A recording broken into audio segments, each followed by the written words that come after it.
It's showtime, boys and girls. 'Tis the season to be here. Yes. You know what else the season is for?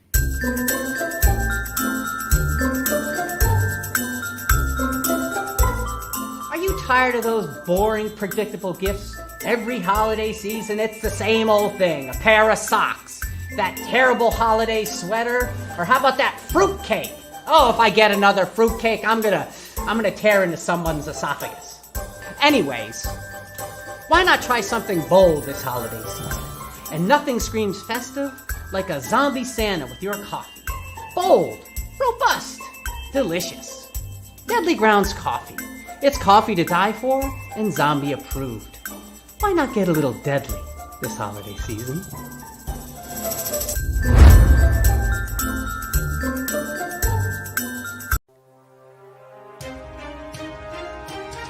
The Dorkening and all affiliated shows are not intended for anyone under the age of 18. The following may contain discussions or scenes that have adult situations, graphic violence, nudity, strong sexual content, and graphic language. This show is intended for mature audiences only. Viewer discretion is advised.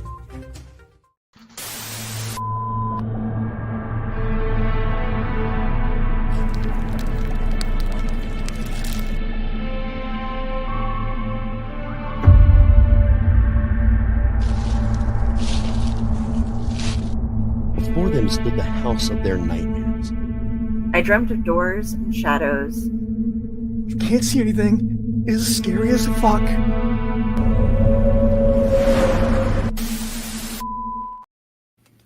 Hey, everybody. Thank Cthulhu. It is Sunday. Welcome, everyone, to another episode of the Owlite Society. We're doing our part 2 of our holiday horror stories, and we have a great crowd tonight. I'm really excited. We were expecting a couple of people. It's the holiday season, so some things fell through, but we have got us 4. We have some lovely people. We have somebody who is scary as fuck right below me here. Apparently. Yes, if you didn't know in the intro. But yeah, so welcome everybody. And how are you guys all doing? I'm shaking in my boots. You're wearing boots? I am. Oh, he's wearing pants too, guys. He's Ooh, like nice not. boots. wearing boots or pants? Boots. Oh, okay. I was gonna say, what kind of show are we getting into here? This isn't that kind of show. That's later. Yeah, we do the Owlite After Dark. That's the fun one. After 11 p.m. It does get late. I wanted to show you guys. This is cracking me up. My brother-in-law is the big goofball in the family. And so when he went out, and I have a question for you specifically about this, Rob. My sister sent him to the dollar store for something, and he came home with this.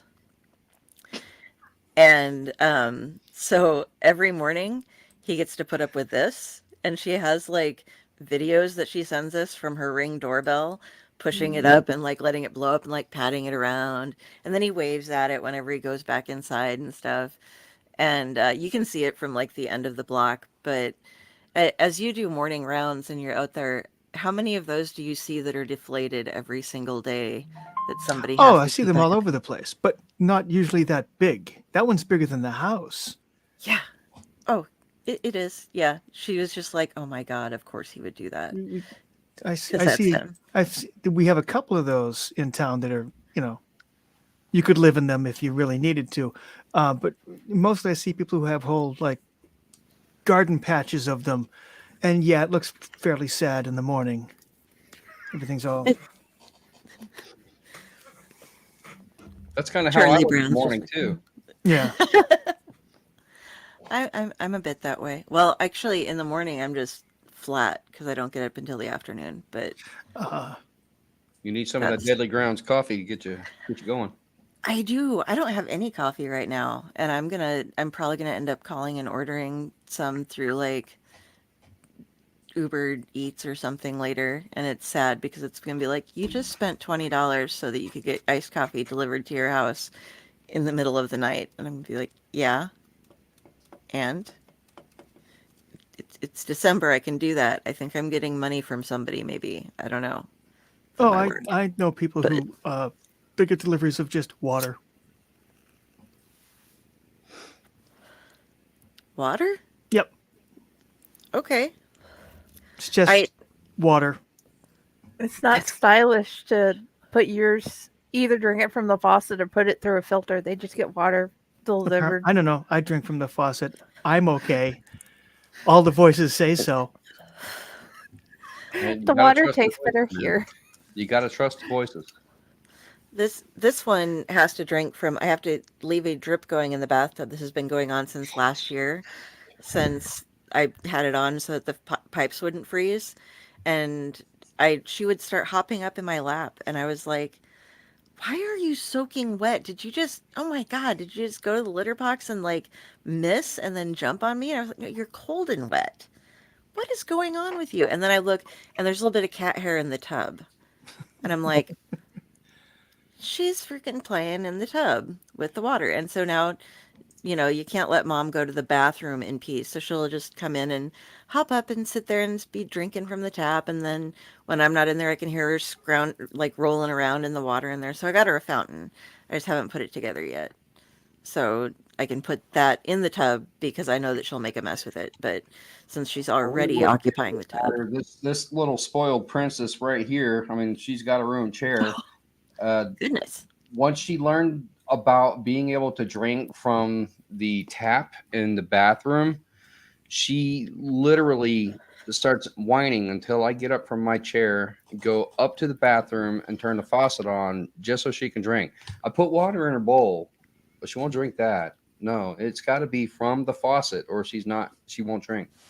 She is horribly spoiled, and she has me trained. I mean, they say that humans are supposed to be like top of the food chain, and we can train dogs to do whatever we want.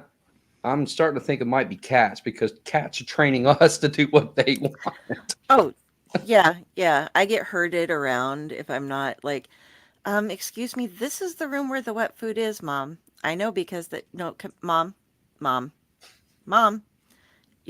that's the litter box, Mom. You don't need to change it. You need to feed me before you change the litter box, Mom. She gets so pissy. And I had two cats at one point, and it was like Yeti was the asshole, and she was just this sweet little meek kitten who would sit there, and she was my little Hinata Hime, my princess, and she was just such a good little girl. And then when Yeti passed, it was sad for everyone but her. She finally got to sit on all the boxes, climb in all the bags, and do everything without getting attacked. And so now she is just the loudest, bossiest little thing I have ever come across. So I do miss Yeti, who, by the way, I love Chewy, and I love getting things from them. But I asked them, I didn't want to have his pictures taken off of my profile, but I was like, well, he has passed on, so I'd prefer not to keep getting like reminders of it would have been his birthday again or something. But now they send me happy birthday, Yeti, ... Passed. Ouch. Happy Wow. birthday, dead cat. Oh, happy birthday. Merry Christmas too. And I'm like, oh, that's sad. But yeah, that's what happens, I guess. It'll work out at some point. I don't know. I'll probably I think they need to update that policy however they're doing it. But yeah. So that was an exciting happy Christmas moment. Sorry about that, everybody. Bringing us down. Is Rob moving for anybody else? Is it just me he's frozen for? I am not. No, I'm frozen for me too. Oh, okay. We hear you, but I mean, Okay. this is a still life. Your objective is to paint what you see. And he's gone. Okay. He'll be back. Welcome back. All right, everybody. So, got somebody here. Happy holiday. Oh, they left. They're like, this isn't any fun. They aren't talking yet. We haven't started yet. We're having the chat. We're welcoming everybody. We're showing off the big snowman. It's the small chat before the storm. Yes.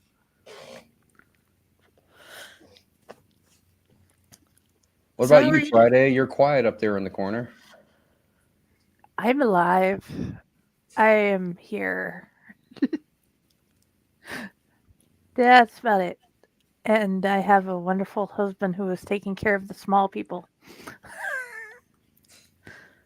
That is always good. Yeah, We just have the spoiled kitties here. Yes. my spoiled kitty is somewhere. I have no idea. He keeps stealing the baskets.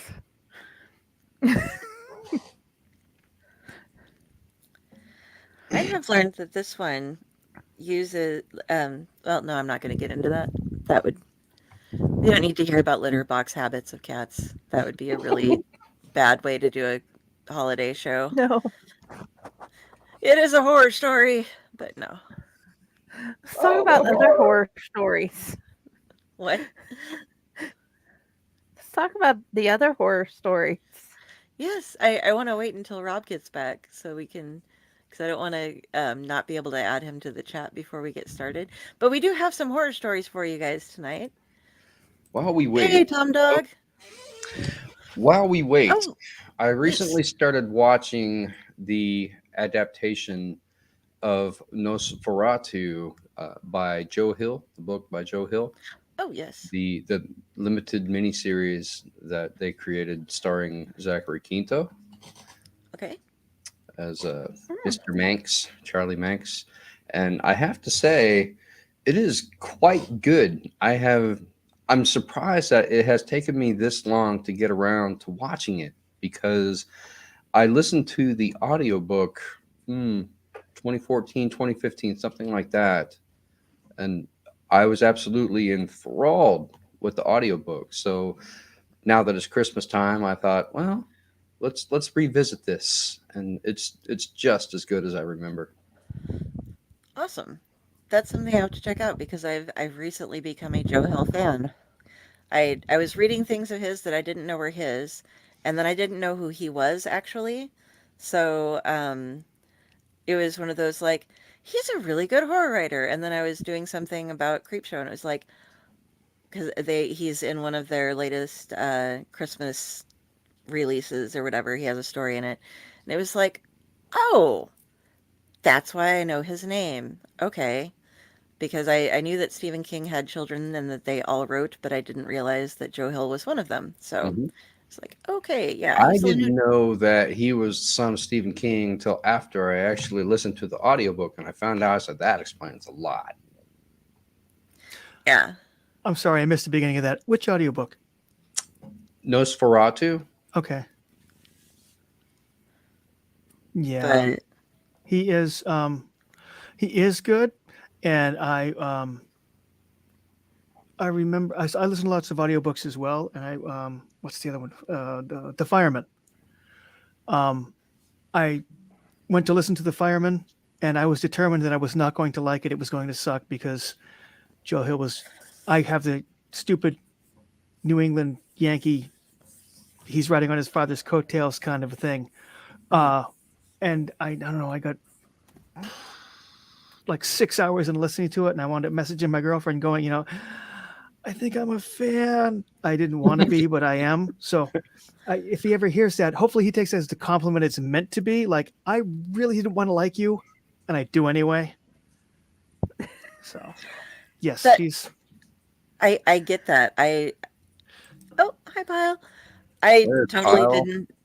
I totally didn't want to read him. I never read any of his books because of that, but I got tricked into reading his comics and went, these are really good. So Yes.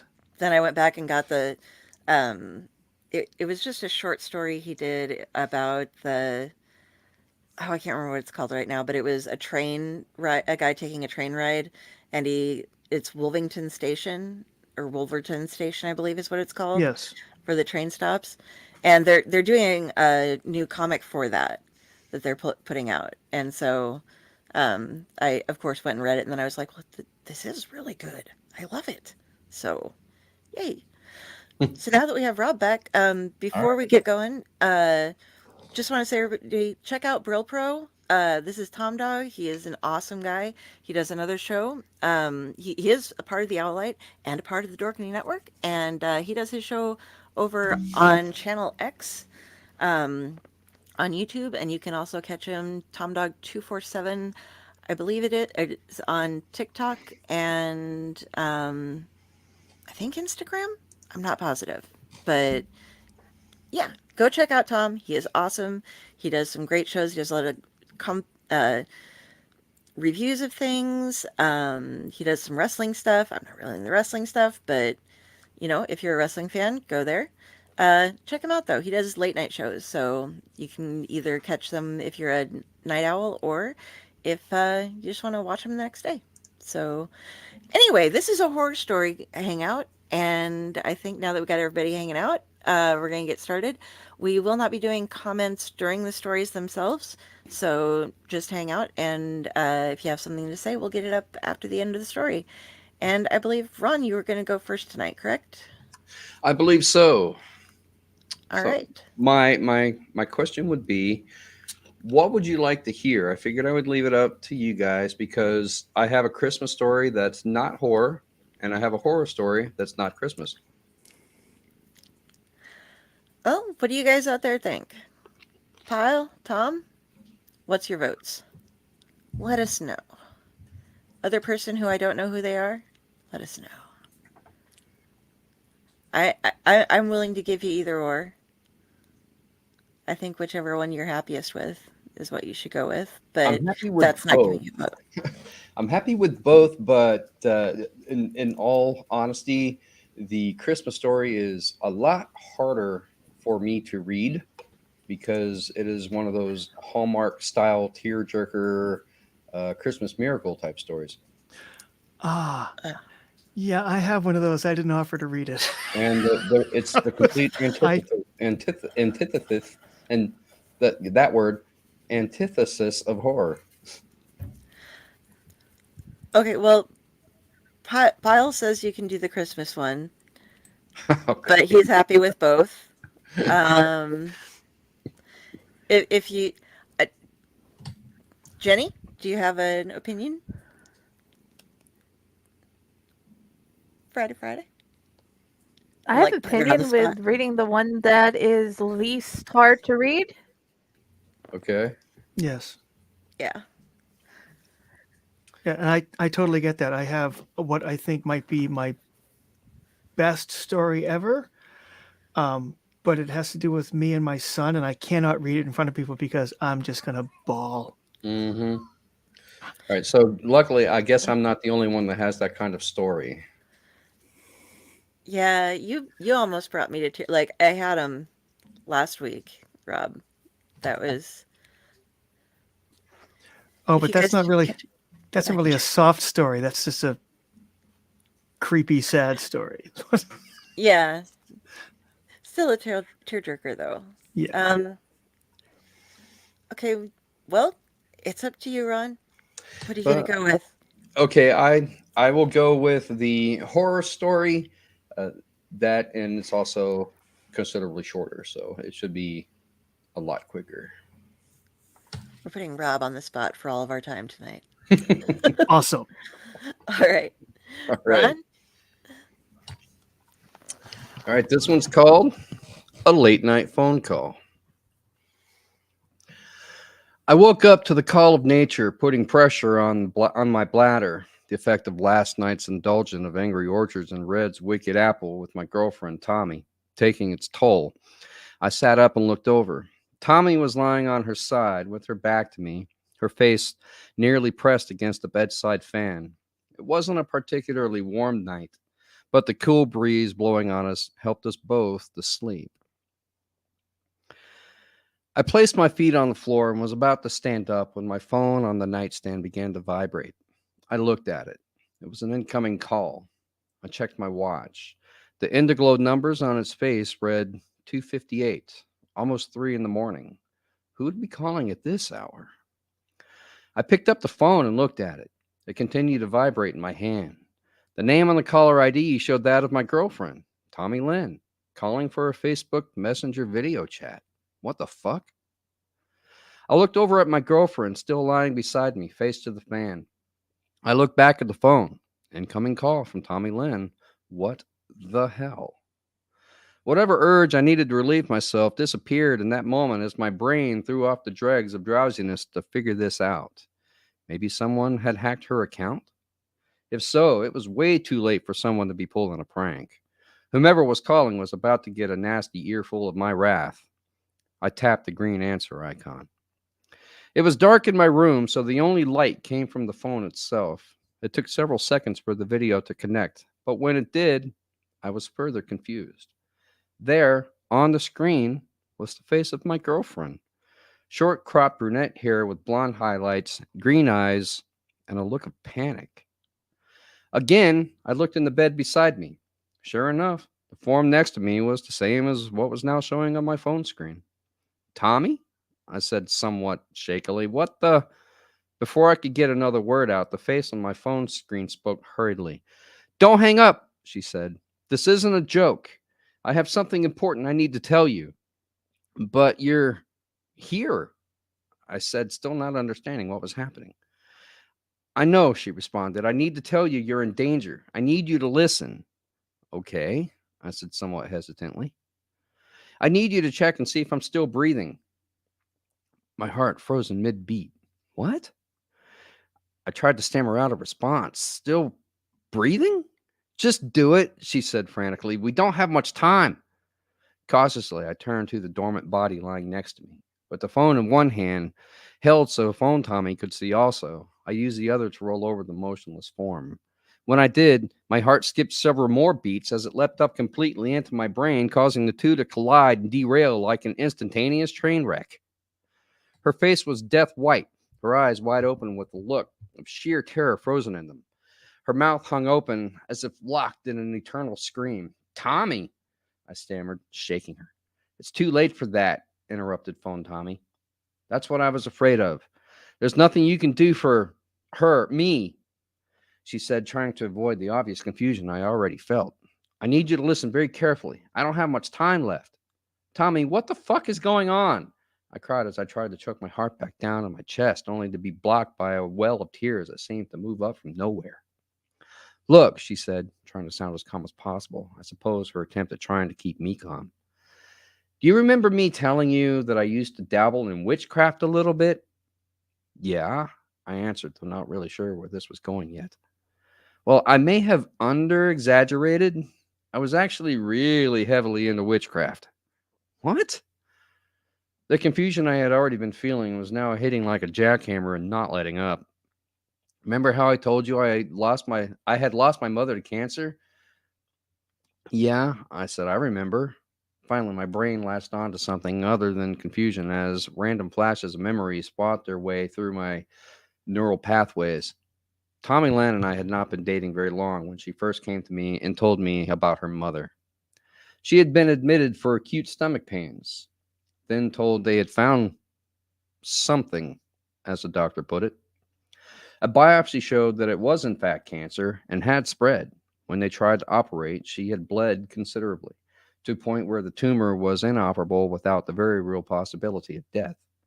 So they had placed Tommy's mother in a medically induced coma until a specialist could be called in to figure out the next steps. However, Tommy wasn't content to leave it to the doctors. She took matters into her own hands. After my mom was put into the coma, I used my witchcraft to try to cast a spell that I hoped would heal her. Phone Tommy was speaking again, bringing me out of the reverie, back into the darkness of my room. I focused back on the screen. What did you do? I asked. I failed, she replied. I failed miserably. As Tommy began to explain, I was becoming aware that the room was slowly growing colder. Her explanation sent a chill straight down my spine through my very core and settled throughout my entire body. My knuckles were frozen white as I gripped my phone. I thought I did everything right. Healing spells aren't supposed to be that complicated. It relies on the personal item you use from the person whom you're trying to heal. What did you use? I asked, my voice trembling, whether from fear or cold, or the returning need to urinate. I'm not sure, but the need to pee would have to wait. I was frozen to my spot on the bed. I used my mother's diary. It had one of those small key locks in it, and I didn't have the key, but I thought it would be good enough. You know, it had her words, her deepest thoughts. She wrote in it every day. It should have been enough. What happened? I asked tentatively. The spell started out okay, but suddenly the room started going red, and this strange wind blew out all my candles. Then I noticed in the corners of the room shadows moving like black liquid dripping down the walls, then forming in the air and starting to swirl in front of me. Oh my God. I exhaled in shock. Once again, the need to urinate moved to the back as a new wave of fear took over. Then I saw these things. I don't know what they were in the swirls, like they were coming toward me. I panicked. There was a brief pause of silence. Maybe she was waiting for me to respond, but I was frozen to her every word. She then continued. Now, I'm not a great witch by any stretch of the imagination, but witches do tend to move in close circles. So I'd heard about things like this happening. Somehow, I remembered an incantation I had learned from another witch on how to close portals. Portals? I asked, a tinge of confusion gnawing at me. You know, doorways to other dimensions, the things demons try to enter this world through. You watched all the horror movies I did. It's never a good thing, right? Come on, Tommy, you know I don't believe in that kind of stuff. Those were just movies. Well, you better start believing quickly. It's real. So you better start listening because it's about to happen again. If I had been drinking anything in that moment, I would have spit it out. But the most I could muster was a little bit of saliva and drool, which I absentmindedly wiped off my chin. What? I said, not so much a question, but disbelief. The diary, she said. It's not what I thought it was. It was her book of spells. She never told me. I didn't know. When I used it in my spell, it was the link the demons needed to open the portal. You need to get the book. She was speaking faster now. Again, I became aware of the coldness of the room. I pulled the blankets up tighter around me as I sat back, but they didn't help. Look around, Tommy continued, more urgently now. The book is in my backpack. That's what they're after. I did. I looked around. I wish I hadn't. Up in the corner of the room where the walls met the ceiling, I saw it. The shadows were moving. They began to slowly crawl down the walls, just like black liquid, as Tommy had described. My feet kicked up a notch, and I gripped the blankets even tighter. Tommy must have noticed my expression as she said, "It's starting, isn't it?" "What do I do?" I squeaked out. "Lie down, pull the covers over your head. No matter what happens, don't look." But I was transfixed. The shadows began to swirl in front of me, and as the swirl grew larger, I began to make out shapes within it, small at first, then growing bigger, as if getting closer. Then I saw them. Wings. Dozens and dozens of tiny wings silhouetted against the intermingling reddish hues of the now quite obvious portal to another dimension, as Tommy had so aptly put it. They flew in chaotic spirals in the miasma. Then I heard them. An indescribably shrill, screeching noise as the whoomp, whoomp sounds of the wings tortured my eardrums. This time, fear did overcome me as Tommy's voice pierced through the murky soup of audio. "Get under the blankets, now!" I did as instructed and curled into a fetal position as deep under the blankets as I could possibly manage. The shrieking became louder, and I could now feel the stinging bites of wings as they pummeled and pelted the outer layers of my very thin shelter.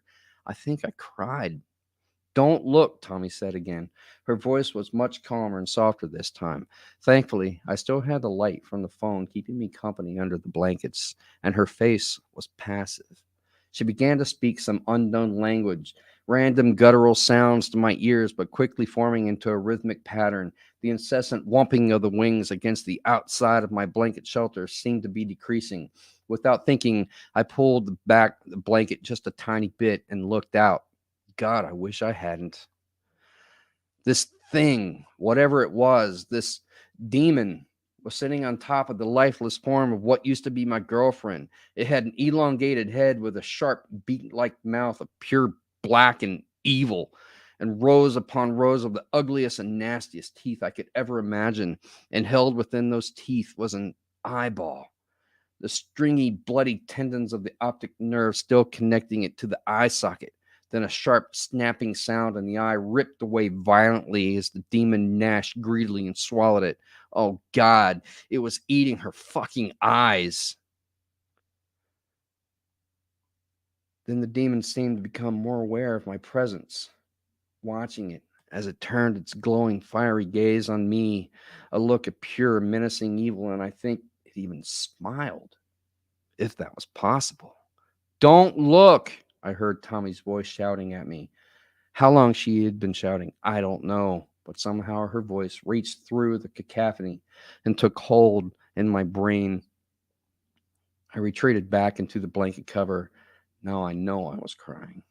I sobbed quite loudly. "Tommy," I said through the heaving sobs. "It's okay," said Phone Tommy. "Just close your eyes. You'll get through this." I did as I was told this time, not wanting to look again at the carnage happening just mere inches away from me. Once again, Tommy began speaking in that other language, her voice growing louder and more confident as she went. I have never been one to believe much in the afterlife or what happens after death. I had never prayed to a higher power or put much stock into an organized religion. But at that moment, I prayed harder than I ever prayed in my life. I just wanted all this to be over. I became less and less aware of the unintelligible words that Phone Tommy was speaking and more aware of the increasing silence outside of my blanket shelter. I think I was too frozen to realize Tommy was speaking to me again. "It's okay," she said. "It's over. The portal is closed." It took a moment, but the fuzz on my brain receded. My senses went on high alert as my hearing searched for any signs of whomp whomp noises. I didn't hear any and took that as a sign it was safe to cautiously peek out from under the blankets. The room seemed to be back to normal. It was still cold, but that might be attributed to the fact the fan next to the bed still humming its monotone white noise. I threw off the covers completely and once again wished I hadn't. Her body was still there, but it had been decimated, scratched and ripped apart, missing both eyes, mouth still frozen, and that eternal scream of silence. I choked back a sob. I think it was the only thing that kept me from retching at the sight. "I don't have much time left," said Phone Tommy. I'd almost forgotten she was still there. "You need to bury my body. Bury the book with me so no one else can ever open up the portal. You have to do this. Do it for me." "But you're dead." "Yes, I know. And it took all my power to make this connection. I don't know how much longer I can hold it. Now hurry." Then suddenly the screen started to flicker, the pixelation of a bad connection interfering with the image. "Tommy," I shouted. I shook the phone to no avail. "You know what you need to do," she said in broken audio. "I love," and that was it. The screen went black. "Tommy! Tommy!" I shouted. I shook the phone harder. Nothing happened. I waited, hoping foolishly that she would call back, that I would see your name and face upon my phone screen once again. But after interminable minutes of waiting, the screen remained black. That was it. I finally broke down, cried harder than I've ever cried in my life, next to the body of my dead girlfriend, mutilated and dissected, an ex-witch who dabbled in something she didn't understand and paid the ultimate price. I don't know how long I sat under the hot running water of my shower, trying to clean off the blood and viscera. I had moved through the next few hours completely on autopilot, my brain detaching itself from my body so I could complete the task that had been assigned to me. I let the water flow over me and just sat there, rocking, much too numb to move or think or do anything. The phone sat next to me on the rim of the tub, a black mirror, waiting for one phone call I knew deep inside I would never receive. I had found the book, her mother's diary. It was just where she said it was, in her backpack, which she had left sitting downstairs in the TV room next to the couch.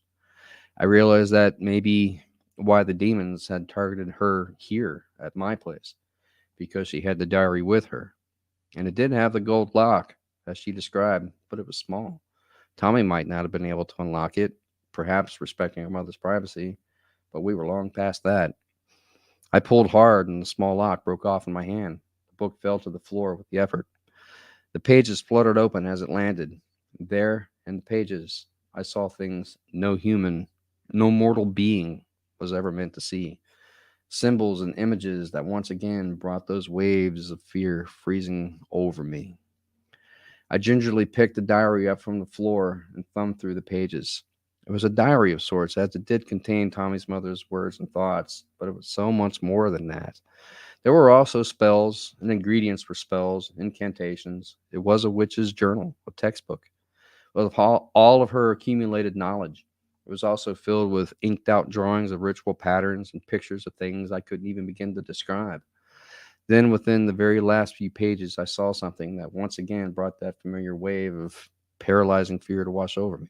It was an image, a very dark but excruciatingly detailed image I wish I had never seen. On the final page was a picture that was unmistakably Tommy, with her mouth wide open and an eternal scream and two black eye holes. There, sitting next to her, was the very recognizable form of the demon I had seen from under my blankets, and in its mouth was an eyeball. Bravo, sir. Very nice. I was That was definitely- wonderful. Merry Christmas. Yes. What the hell? I have to admit, I was expecting a very different story when that started, and I'm so glad you went the way you did with it. And yeah, that was gorgeous. How did you expect it to go? What were you expecting? I have heard a couple of different versions of and you'd said it was short. I just wasn't sure how short you were gonna say.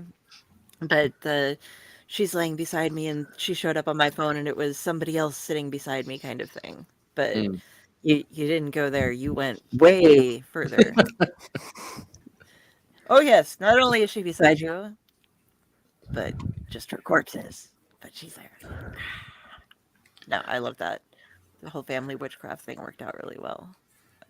I love that her mom hadn't told her either, so she was just like, "I'm gonna make her well. Oh shit, I'm going to hell." La, la, la, la, la. But yeah, Yeah, worked very nicely. Thank you. yes, quite original. So, Yeah, that's one of my favorite stories that I've written. Mine too. it's good. Well, it's better than good. It's great. It's good. It is yummy and not bad. Yes, if I say it is good to Raz, he's like, "Oh, that means it's mediocre," and I'm like, "No, it means it is good. It is. I like it." He's like, "Well, I don't want anything less than fabulous." But it's like, it's fabulous. Well, I appreciate it. Hi. That is one of the short stories that I have included for the collection of stories that I'm going to publish with Fakor. Oh, nice. Nice.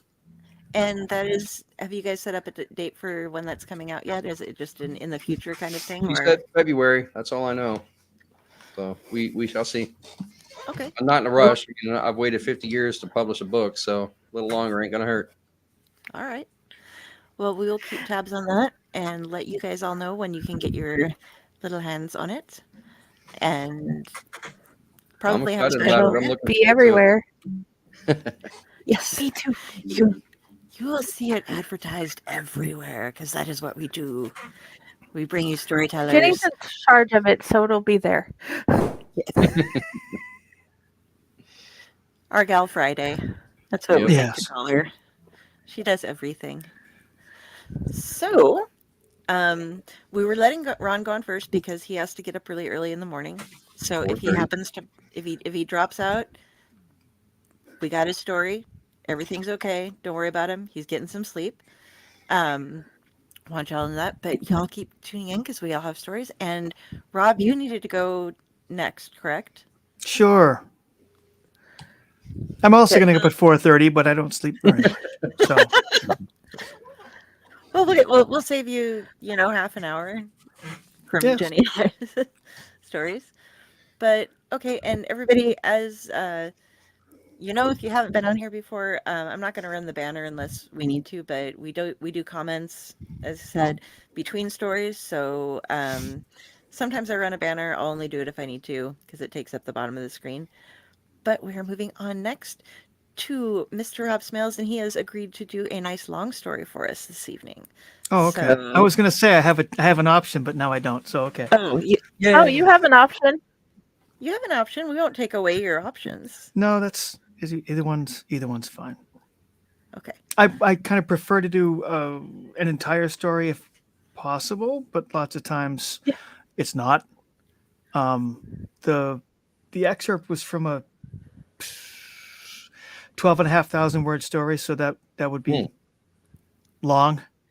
That would be a while. I'd need to take breaks. Yeah. Hi, Shannon. Hi, Shannon. And We all love Shannon. She's my favorite. So I actually have it's a Christmas story. It's not as dark as Ron's. It's not okay. So let's see. Since we have the extra time, I'm going to read something that was in. Let me look up the book. It was in Bethlehem Revisited, an anthology of holiday horrors for charity that came out of Grinning Skull Press in 2015. So this is called, if I can find the right tab, 'Twas the Night Before Krampus. I am shit with titles. So let's see. The pillow struck Will right in the face. Unharmed and unsurprised, he peeled the soft weight away with a giggle and dropped it over the side of the bed. "Stop it, Kev," he said, though his continued laughter robbed the command of any real force. "We have to get to sleep so Santa will come." His brother's second pillow arced through the air to land, unerringly, on Will's face. Will grabbed and wrestled with it like it was attacking, all the while using it to muffle snorts of laughter. Across the room, Kevin stifled his own mirth.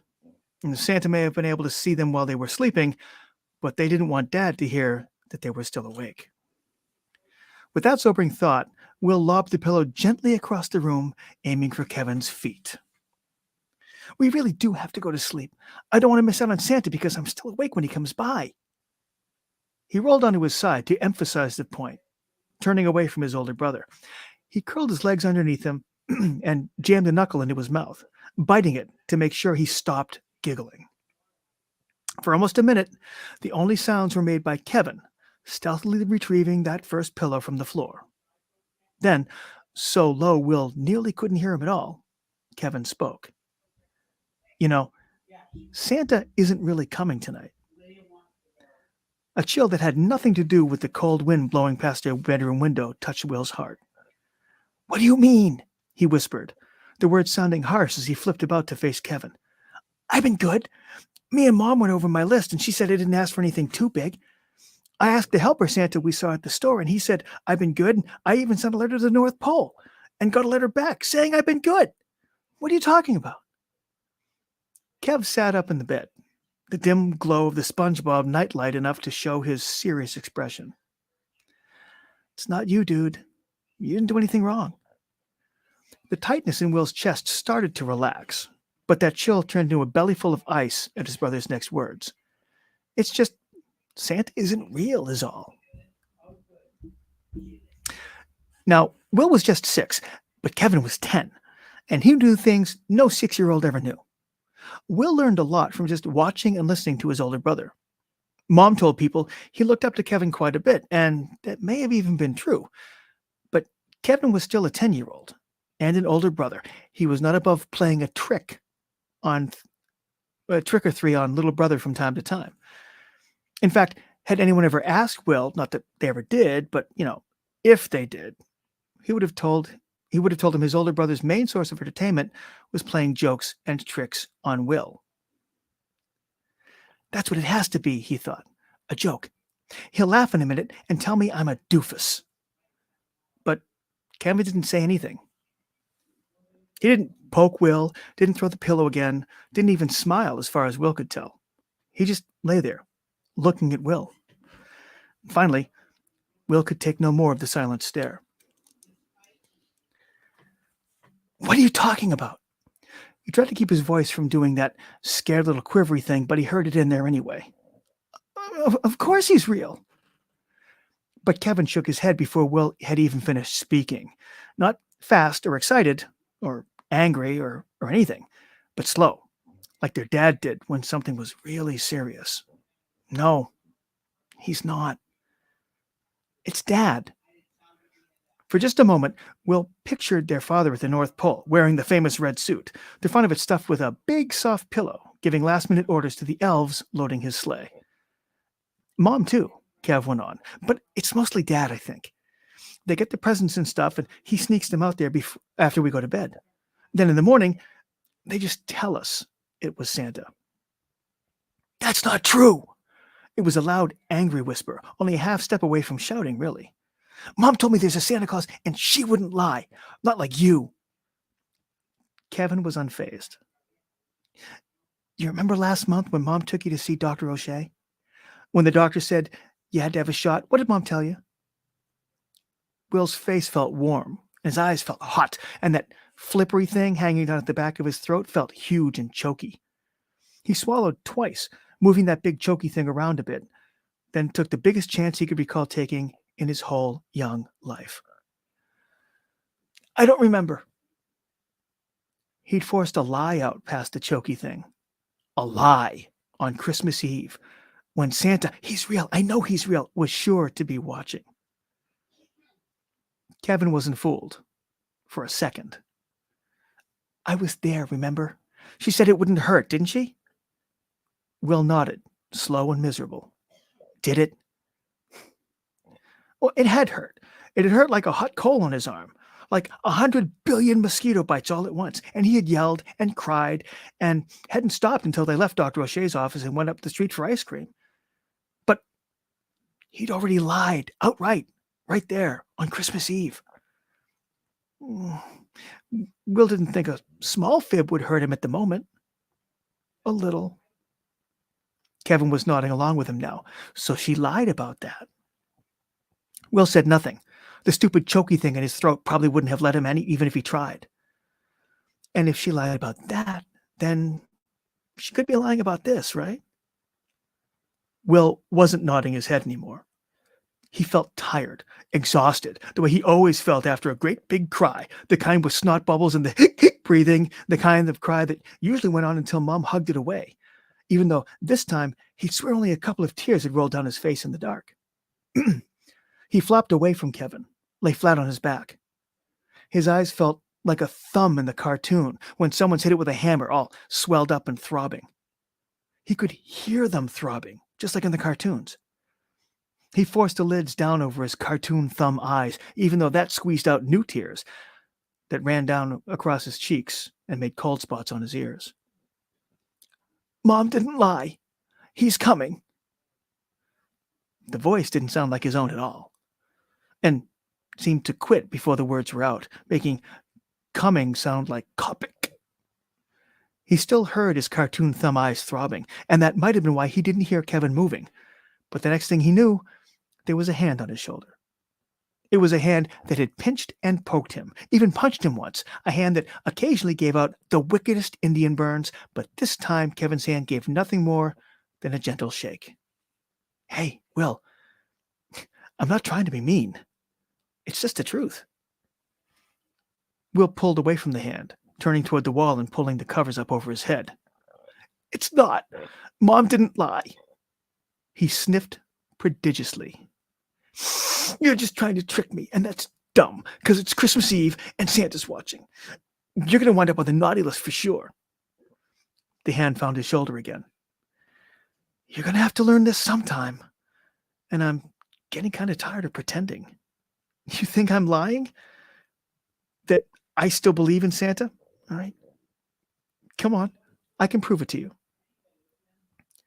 They crept down the hall on silent feet, right past their parents' bedroom door. Will's occasional sniffle the only sound. Kevin didn't even shush him. He simply pointed to Will, put a finger across his lips, and made a ringing out motion with both hands. Will understood. If he kept making noise, Kev would give him an Indian burn. Maybe not right now, but Kev never forgot about giving burns. Will muffled his sniffles and thought, Yep, he's on the naughty list for sure. They tiptoed into the kitchen. Light spilling in from the hall nightlight augmented the trio of electric candles glowing on the windowsill. To help Santa find us if there's fog, Mom says. And why would she say that if filling the kitchen with dim light? Will had no problem seeing Kevin turn and indicate the table with a grand flourish. A flourish like the amazing Presto, the magician they'd gone to see over the summer. He also had no trouble seeing what lay on the table. A plate of cookies and a glass of milk. What are you? Will began, but Kevin cut him off. Santa's milk and cookies, right? Will nodded. He'd picked those cookies out with Mom's special for Santa. Sugar cookies with pictures on them. Christmas trees and reindeer, and one with an image of Santa himself, sack on his shoulder. They'd put them there so the big, jolly man could have a little snack during his long night's work. They did it every year. Kevin picked up a cookie, still with that showy magician's flourish. Would I do this if I really believed in Santa? And with that, the amazing Kevo began to make the cookies disappear. He munched them down one by one, eating silently until the last cookie. For the last one with a picture of Santa on it, he made quiet Cookie Monster sounds, numbing, until there was nothing left but crumbs on the plate. And then he reached for the milk, a big tumbler Will had to hold with both hands, and glugged it all away, pawing at his cheek when a little rivulet of moo juice jumped the side of the glass and tried to escape across his face. He placed the empty glass next to the empty plate with a quiet, ah, wiped a pajama sleeve across his mouth, and looked at Will. There. Do you think I'd do that if I thought Santa was real? Seriously? No. There was no way Kevin would do something like that if he thought Santa was real. No way he'd do something so in your face like that to Santa, with no way to say it was an accident or a mistake. He was a little mean sometimes, but he wasn't dumb. He wouldn't give up his only chance to get toys and stuff for a joke or a trick, even one on Will. But that means Kevin really doesn't believe in Santa, and Kevin's 10, and he's smart, and he knows stuff, and Mom didn't lie about the shot. But that means... So, we can go back to bed before Dad wakes up to sneak our presents out here and finds us, said Kevin. He leaned a little closer. Or do you still believe in Santa Claus? Will stood there, sniffling for a while. To heck with the burn. And his answer, when it finally came, was in a whisper so low he barely heard it himself. I guess not. As he said the words, he felt something deep inside him, way, way down, where he kept things like his memories of Mom back when she was Mommy and Dad when he was Daddy, where he kept how he really felt about Kevin, because he'd get teased if he told his older brother he really loved him.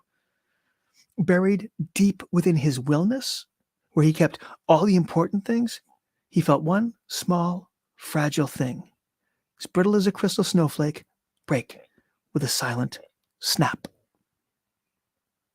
There was a sudden, loud thud. Kevin whirled to face the bedrooms, probably afraid it was Dad, though it hadn't come from that direction at all. Will thought it had... The thud came again, louder, from the roof. The boys looked at each other. What the heck was that? Kevin began, but Will cut him off with a short, breathy scream, finger pointing toward the window. Pressed to the glass just past the trio of bulbs and the electric candles was a hideous face. The brows were thick, dark in contrast to the white skin, and rising high above the wide eyes that stared in through the pane with a wild, brilliant blue gaze. The nose was wide and flat, made flatter as the face pressed to the glass, spreading across one cheek like a weird stain above a wide grin filled with sharp, triangular teeth. Kevin had apparently given up on sneaking around because the yell that came out of him was so loud it snapped Will's attention away from the thing at the window. Dad! Without warning, the door leading out to the back hall exploded inward, split down the middle, one half spinning away across the room as the other smashed against the edge of the counter and fell to the floor. The brothers screamed as, From the darkness it seemed to pool out in the hall. A huge, hairy leg, ending in a cloven hoof, stepped across the threshold, landing so hard Will felt it in his feet. In the stunned silence that followed, Will, too terrified to make a sound, clearly heard a clank, then a jingle like Christmas bells. He had time to think Santa's sleigh before the huge figure followed its hoof into the kitchen. It seemed to unfold into the room, opening like some dark and terrible flower until it was taller and wider than the doorway itself. It stood on 2 legs like a man, but it was not a man. The legs it stood on were animal legs, covered with thick black fur and bending backward at the knees like that Mr. Tumnus, the faun in the movie about that magical wardrobe, but these were huge. The shaggy hair covered the whole beast. Long gorilla arms hung from shoulders humped and thick with so much muscle, the head thrust forward and down, in front of those shoulders rather than sitting atop them. Even though the head rode low on the creature, its horns still swept up above the head, above the bull-like mountain that was its back and shoulders, to score deep furrows in the ceiling above. Below the horns, the face was the only bit of the thing not covered in hair. It was a big face, a long face, as if someone had taken the faces of a man, a horse, and goat, and only kept the worst bits of each. Round red eyes glared from beneath a heavy brow, shining in the dim kitchen with a light all their own. Huge, square nostrils flexed as the thing scented the air, and the narrow, elongated mouth hung open, the lower jaw dangling as a tongue, longer and redder than it had any right to be, lolled from between thick, sharp teeth. One hand came up, pointing at the brothers, standing rooted to the spot with what looked to Will like a whip, the long lash hanging down to coil on the floor at the thing's cloven feet. Destroyer! The voice sounded like Grandpa Willis's cough, the one he always did right before Mom told him the smokes would kill him someday, deep and wet, and like something down in his chest had come loose on one side and was flapping about in there. Rattling. Just hearing it made Will's stomach lurch, and he might have thrown up right on the spot if not for the blast of cold air that hit him as the kitchen window slid wide open. The thing from the window landed lightly in front of the counter, with a deep, menacing chuckle. Bent legs absorbing all the shock. Will registered wide shoulders, arms and legs so burly and powerful the thing was bandy-legged, and the shocking fact that it was no taller than he. Then the big one was moving, taking long strides to the other side of the kitchen table, a strangely fluid movement for a thing so huge. One long arm moved across the table, and the thing backed up half a step. There, on the plate that had once held snacks intended for Jolly St. Nick, was a candle, flickering in the breeze from the open window. The candle was thick and black and stood in the center of a small, severed human hand. Destroyer! The thing repeated, that terrible rumble bringing Will's gorge up again. The whip was leveled once more, like a teacher using a pointer in school, but now the thing stood close enough that they could see exactly what it was pointing at. Kevin. I come for you. Even with the chill night air coming in through the open window, Will could smell the sharp, acrid stink as his older brother, king of the flinching game and master of the Indian burn, emptied his bladder. What? Kevin's voice was a high, terrified shriek, but it was more than Will could have managed right then. Who are you? Dad? That last was a scream cast over his shoulder toward the bedrooms, his gaze never leaving that pointing whip. No aid will come, scream though you might. Answer to Krampus you will on this night. Krampus? Who's Krampus? Wide nostrils flared as the thing leaned down, huge face looming over the boys, and Will detected the scent of smoke coming from the thick fur. Not wood smoke like from a fireplace, or when they went camping, but a bitter, nose-stinging smell like burning plastic. With the thing this close, he saw the source of the jingling. Wrapped about the huge torso, crisscrossing the powerful chest like the bandoliers on the Frito Bandito, were chains, the links of which were hung with bells, tarnished nearly as black as the thick fur almost burying them. The smaller creature began its evil chuckle once more. I am Krampus, punisher of children. For the crime of destroying belief, I, Krampus, the stalker of night, find you guilty.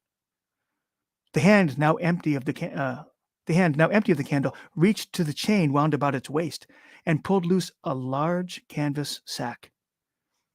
Krampus, ignoring Will, leaned still closer to Kevin, the breath from that great horsey mouth actually ruffling Kevin's eyelashes. You're coming with me. Will couldn't see into the sack, held out as it was toward his brother, but Kev could, and did. And what he saw within the depths of the big bag in front of him caused his mouth to drop open nearly as wide as that of Krampus himself. Out of that wide-open mouth caroomed a note of purest terror, and he wheeled about and fled toward the hall leading to the bedrooms. With a casual, almost negligent movement, the hand not holding the sack went back, then came forward in a side-throwing motion. Rather than a ball, the business end of Krampus's long whip went snaking through the air toward Kevin's back. It was a narrow space, however, and the lash struck the edge of the doorframe just as Kevin turned in the hall, screaming for their father the whole way. Roaring like a steam train with chest congestion, Krampus went after him, bells jingling as he slowed at the door, forcing his great bulk through the opening into the close confines of the narrow hallway. Will took a step or two after him, not knowing what he was going to do, but that thing was after his brother, and his mom and dad were down there too. That was when the small one, the one with the white face, stepped in front of him, blocking his path. No, now that's nothing for good you to see. You need to stay here in the kitchen with me. Will backed away from the creature and watched him go, rubbing its oversized hands and grinning with delight, those shark-like teeth protruding farther out from its lips. A gust of wind blew through the kitchen, and the tear tracks down Will's cheeks felt like ice. Who are you? What's going on?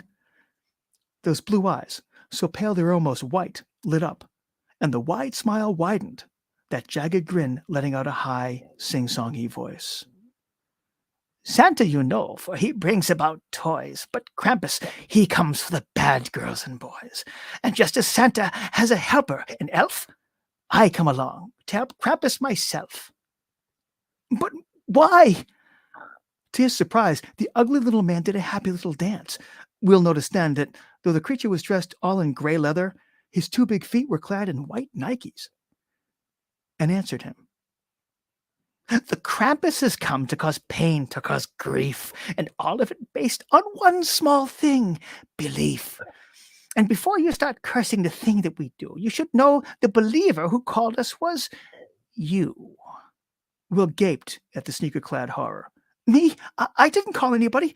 I don't understand. There is one thing left that a child can't do. The thing that brought Krampus here, now, to you. Believing in Santa must fade on its own. For helping it die, helpers must atone. Deep down within you there once was a spark, but your brother did smother it, leaving you dark. From the South Pole we came to take Kevin back to the Krampus's lair in his kid-taking sack. The white Nikes did another little happy dance as the thing clapped its hands in delight. In the background, Will heard Kev yelling for help while Krampus bellowed, wordless sounds of rage. My favorite part when the kids try to run. They scream and they kick. When I fetch, it's great fun. Will listened to this capering little monster in growing horror, thinking he understood, but... You mean you're going to take Kevin away? The white face nodded, black hair jouncing. Forever? The hair continued its up and down bob, the odd eyes creasing almost shut with the width of the grin. Will tried to dart around the thing, to get to the hall, maybe wake his parents, though how they were sleeping through all this noise he had no idea. The nightmare in Nikes darted sideways, cat-quick, still blocking his path with those muscular arms. He tried a different tack. Dad? Mom? Help! Shout all you wish, for no one will hear. Not as long as the Krampus candle stays near. One of the big hands gestured toward the table, and the candle in its horrible 5-fingered holder. Will had all but forgotten it in his fright. What? What is that thing? Children taken by Krampus all cry a lot, and their tears we do catch and then keep in a pot. When they wear out and can no longer work, we take all their hair, pull it off in one jerk. The hair is all woven into one wick-like string, and then into the tear pot to steep goes the thing. While the wick soaks up all of the tears they surrendered, their flesh into a nice little tallow is rendered. Tallow and wick make a candle quite black, and then it comes hunting along with the sack. So long as the Krampus candle burns in that hand, no one in this house may leave Sleepy Land. The whole time he'd been talking, the little creature had shuffled forward with a slow, rolling gait, and Will had backed away, trying to keep his distance. The thing was looking Will up and down in a way he did not like, and when it finished that little speech, it inhaled through its nose, leaning forward as if taking a big sniff. "I don't understand," Will shouted as his back met the wall beside the splintered doorway. "The best part, I think, of the Krampus candle so black," said the thing, pausing to lick those triangular teeth with a tongue as black as the candle itself, "is that when it's all done, I get the bones for my snack." It leaned forward again, nostrils flaring, and its bright eyes closed as it took the biggest sniff of all, then exhaled in a long sigh. The eyes opened, staring at Will with an expression again. And this time, the boy recognized it. The bandy-legged little nightmare with the mouth filled with shark's teeth was hungry.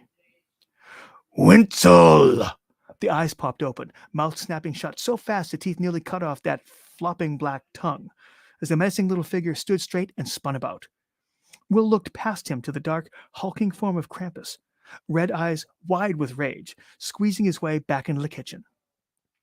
"The brat has gone under his parents' bed where I cannot reach." The long, shaggy legs carried Krampus into the kitchen proper, hooves grinding into the linoleum. The whip pointed back toward the hall. "Winsel, fetch!" The hungry terror, the Winsel, launched itself forward with a low growl, dropping down to run on all fours like some scuttling monkey. Will caught a flash of white as the Nikes rounded the corner. Then the Winsel was gone. His view of the hall disappeared behind a wall of black fur as Krampus stepped up to the table, tucking the coiled whip under one of the chains. Kevin's cries for help became wordless shrieks of terror as the Winsel joined him under the bed. Krampus turned from the table, one hand holding the sack, the other the Krampus candle in its terrible holder. His blazing eyes fell on Will, and they narrowed. "I came for one child, but here I find two. Oh, whatever shall Krampus do?" The voice still sounded like it came through a throat filled with maggots, but had become lilting, teasing. Krampus leaned forward, much as the Wenzel had, staring into Will's eyes. "My counterpart's power wanes faster than mine, and faster every day. Would it be right to take one little boy, but leave one behind? A witness? No. That cannot be right." The candle came down, hovering next to Will's face as the huge figure crouched low to look close. "What say you, young Will? Will you leave your brother, your only brother, to fend for himself in my care? Or shall I take two?" Behind the Krampus, in the doorway to the hall, a grinning Winsel appeared, bearing the struggling Kevin in its powerful arms. The sight was blotted out once more as the long, terrible face leaned still closer, and Will choked on Krampus's foul breath as the flame came so close it nearly scorched his cheek. "What say you, Will? Have you been naughty?" "No," said Will, and he blew out the candle. He hadn't been sure what would happen, hadn't understood all of what the Winsel had told him, but he'd understood the candle was important. He hadn't known how important. The great red eyes went round as a grunt of surprise, rancid and hot, washed over Will's skin. "No!" From down the hall, a new commotion began, barely audible over Kevin's screams for help. The sounds of a father and mother, parents, flashed through Will's mind, waking up to a disaster. "Kevin? Will? What's going on?" The Krampus stared at the smoking wick for an instant, then whirled, its hips striking Will, pinning him to the wall and smashing the breath from him. "You!" The deep, clotted voice was accusing and angry, and past the hairy bulk in front of him, Will saw the Winsel's eyes, widen in fear. I'll cut out your waggling tongue for this. How many times do I have to tell you? Boys, where are you? Their mother's voice coming from the bedroom. No time, said the Krampus, folding out the sack. The Winsel all but hurled Kevin into the mouth of the bag, and the Krampus drew the drawstrings tight, leaving Kevin's bare feet sticking out, kicking frantically. His muffled voice came through the burlap, words mixing in between terrified sobs. Help! Oh, God, help me, Will! Dad, please, somebody! The Winsel leapt to the open window, perching nimbly upon the sill, as the Krampus spun back to Will, teeth bared in a razor-sharp snarl. You defied me. Me! I'll not forget you, believer. Krampus turned to the door as the Winsel shot Will a reproachful look from its spot on the sill, a look that said, That goes for me too, I'll remember you, before ducking down and out into the night.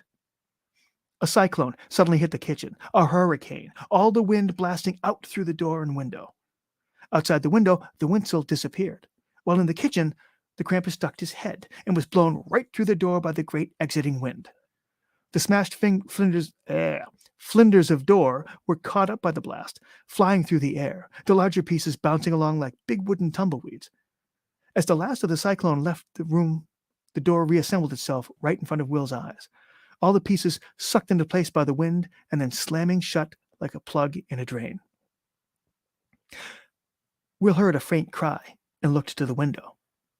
The exiting air had tried to suck the open window closed, but at the last instant, one of those 3 tall electric candles, to help Santa find us if there's fog, Will remembered, had tilted back, started to fall, and had gotten stuck in the closing window, propping it halfway open. Will, please, help, came the faint and faraway voice, carried through the stuck window on the cold night breeze. He shouted back through the window, his voice hoarse with tears. Kevin! Will? It was his father, finally coming into the kitchen, unbelted robe swirling like a cape in the draft, hair and eyes wild. Will, what's going on? Where's Kevin? They took him, Dad! They took him! That was all he could say before the world dissolved into uncontrollable tears.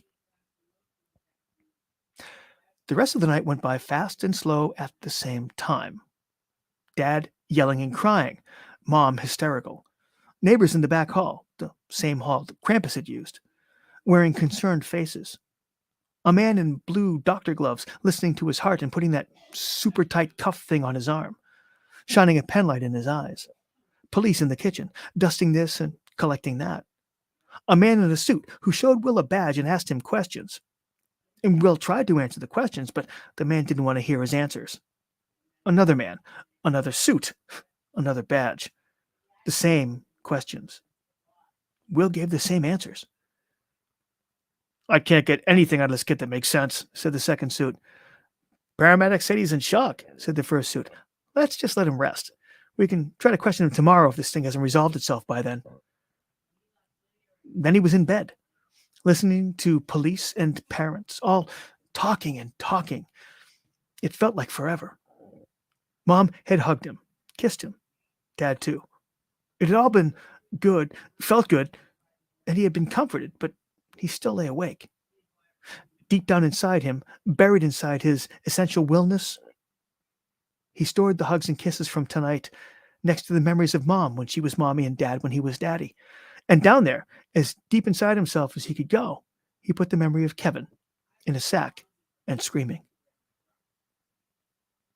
And right next to that memory, he found a small, fragile thing like a crystal snowflake. It had a mark down the middle where it had been broken and mended. The mended place looked thick and strong, much stronger than the rest of the thing. And as Will lay there in his room, his now, he thought bitterly, no brother to share it with, he turned the crystal snowflake over and over in his mind, imagined it being wrapped in steel, encased, and made unbreakable. Much, much later, when the rest of the house was silent, police gone and parents in bed, Will quietly got to his feet. Out on the kitchen table, he saw the empty plate and glass, and remembered the last thing he'd seen lying on that plate, a severed child's hand holding a magic candle made of suffering. The glass went into the dishwasher, but he threw the plate away, wearing Mom's big oven mitts to handle it. Then he threw the mitts away too. He got out a fresh plate and glass, filled the one with milk and the other with cookies. Special cookies he'd picked out with Mom. He put the plate and glass on the table, stared at them for a moment, then went quietly to bed. As he got into bed, he reached under his pillow, pulling out something he'd hidden there, hidden from the police and hidden from his parents. When Krampus had whirled to face the Winsel, it had bumped into Will, crushing him to the wall. Will had grabbed the Krampus, not to grapple with it, but as one does when fighting for balance, reflexively grabbing at anything within reach. He had managed not to fall, and had come away from that brief exchange with a little extra something clutched in his hand. He held it up now, looking at it in Spudge Bob's dim glow. A jingle bell, battered and tarnished, nearly the size of a golf ball, and smelling faintly like burning plastic. The surface was slick despite the visible corrosion, and it just felt wrong. Will gave the disgusting little thing a shake. A mournful note rang out, somehow warped and distorted, like a recording being played back too slow, or a finger slowing down a record. In his mind, Krampus looked at him again, Kevin's feet sticking out of the sack on his shoulder, and the Winsel gave him a reproachful look. "I'll not forget you, believer." Will flicked the bell with a fingernail, summoning that tuneless little note. It sounded almost like a sob. "I won't forget you either." That's it. The end. Thank you. I love that. Oh, that was kid's story. gorgeous too. That is one hell of a way to learn that Santa might not be real. Yeah. Although Anonymous insists that Santa is real. Anonymous doesn't want to visit. And Shannon insists that even though you say you aren't good at titles, Oh. but I think so.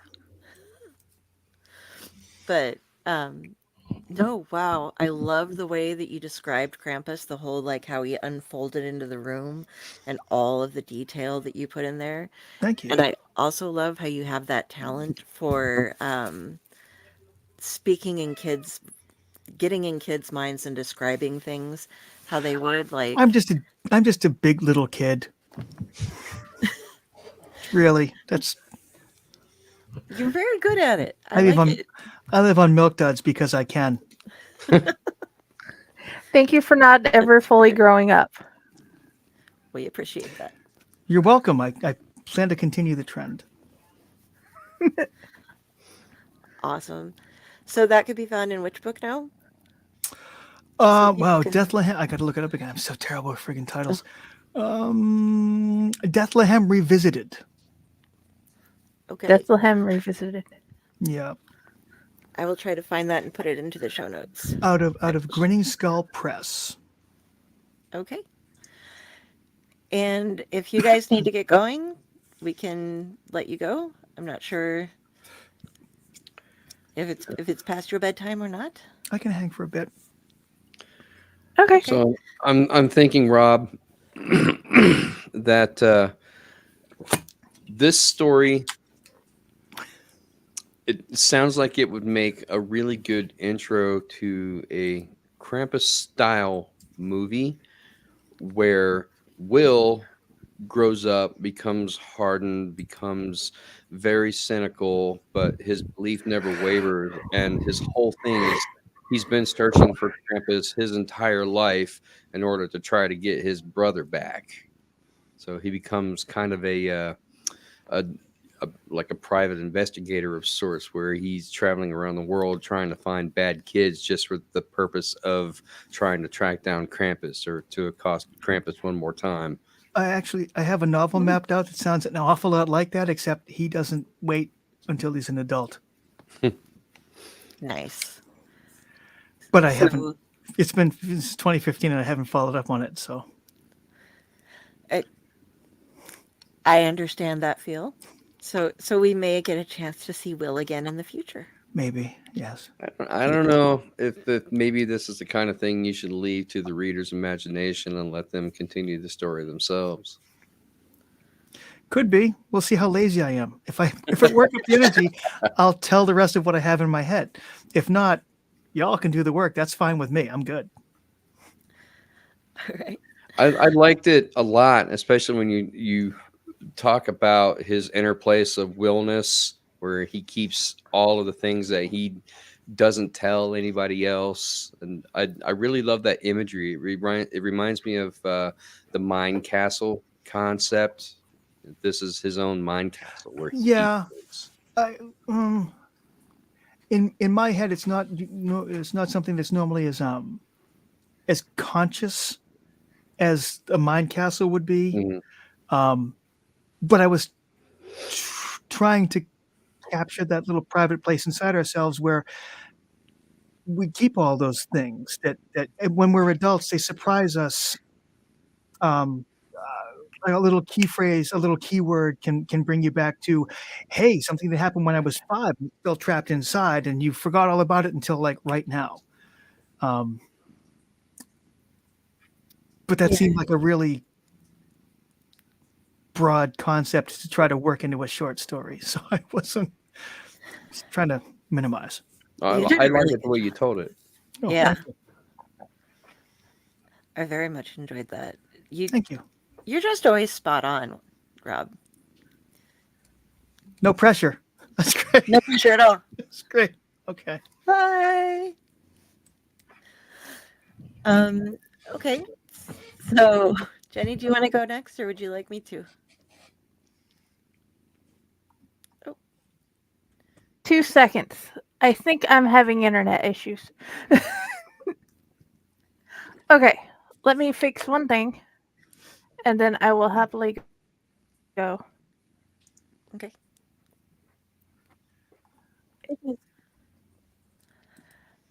Yes, you do. Hinata is laying on my lap. She is right underneath my condenser mic, so that is the purring that you hear. She is very happy with the stories tonight. You'll Okay. probably hear meowing when I tell mine.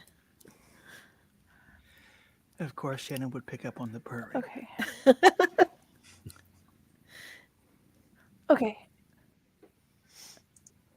All right, you ready? The cat had the zoomies. Yes, can you hear me? Yep. Yes. Can I be heard? You can be Yes. heard. Okay, cool. The cat had the zoomies. The Sophia security breach. Okay. A Sophia security breach poem. All through the house, nothing was stirring. Then the cat got the zoomies.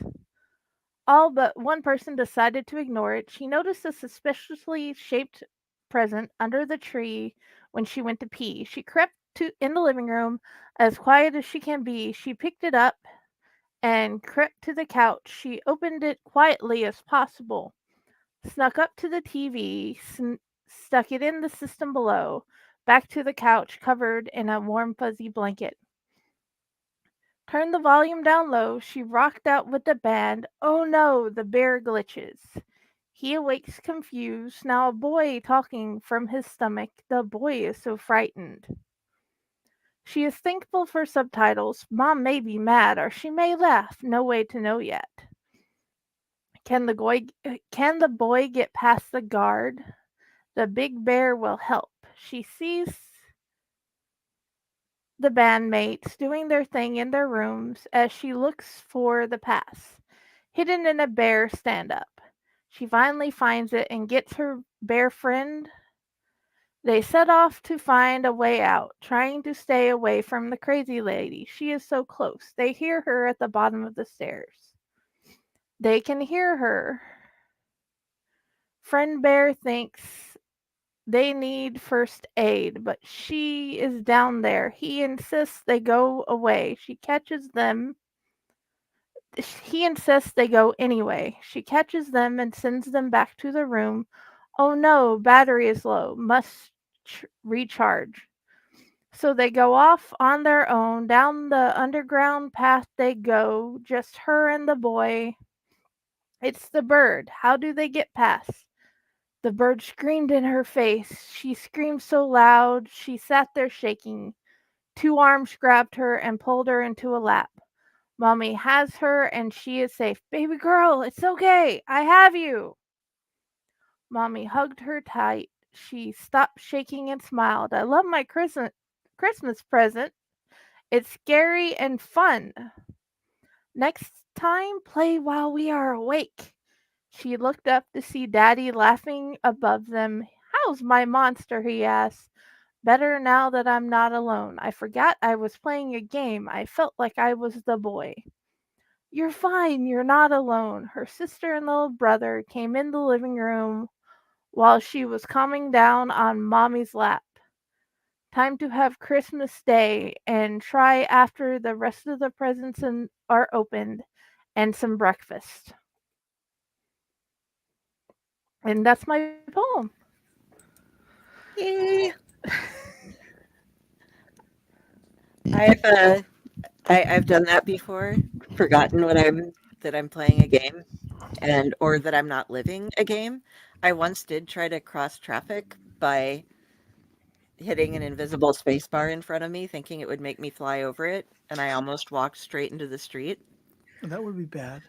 Yeah, that would have been really bad. That would be bad. Human Frogger. But I love that. That's what you get for sneaking and Yeah. opening your present early. Yeah. Yes, especially if you know it's a horror game and you're not good. Yay! Thank you. Thank you for subscribing. So you said it was Five Nights at Freddy's before? And our friend Okay. Five Nights at Freddy's Security Breach is what she was playing. Okay. And she loves the game, but it scared the heck out of her. She was not ready for Chica just to pop out and go. So I have yet to play that game. My son played it. I haven't played Never it played yet. it, but I've I seen the think- movie. I haven't seen the movie, played some of the game, and my kids are enjoying it. Just bought the movie actually for them for Christmas. Don't tell them. Nobody tell the kids. No. I have not seen or I know that it exists. I know that it's about being in like a Chuck E. Cheese's or something similar to that, but I don't know much else about Five Nights at Freddy's. But that's okay. I will get there eventually. I was just put off by a weird group of cultists on a different site that I was on that were obsessed with Five Nights at Freddy and kind of turned me off of it a little bit. That's not disturbing at all. This is sarcasm, by the way. No. Yeah, I know. That's Rob is a little elf over there. He's stitching things up for Santa or Krampus, maybe. No. And And I kept it's up in thinking, the air fixing which way it goes. I'm fixing my dog's favorite toys oh, because okay. that's how spoiled she is. Oh wow. She doesn't just get she gets fixed one. That's Peanut Pup gets so depressed whenever she gets a new toy, and then Mom learns that she can bite something off of it, because then it gets taken away and never returns. But she will remember that toy exists, and she will keep looking at it or looking for it for wherever it was stashed or thrown away at for like 2 or 3 weeks, just whining because otherwise she devours everything. She's that one. Yes. Yeah. Five Nights the movie or the game? Or both? We got them the game, all but one of the games last year for Christmas, and this year they got the movie for Christmas. So they have all but the newest one that came out. All right. So I haven't seen the movie either. I cheated and watched. What was the Nicolas Cage knockoff? Willy's Wonderland? Willy's Wonderland. Yeah. Spoiler, Cage doesn't talk during the whole movie, which Uh-huh. kind That of might make it And it's one of his best roles ever. it is. It honestly is. I really He's don't care. absolutely fantastic in the movie, and he doesn't say a word. No, I kept waiting for him to say something. I had no idea that it was a movie without dialogue. But the thing I find most interesting about Willy's Wonderland is they never explain why he doesn't speak.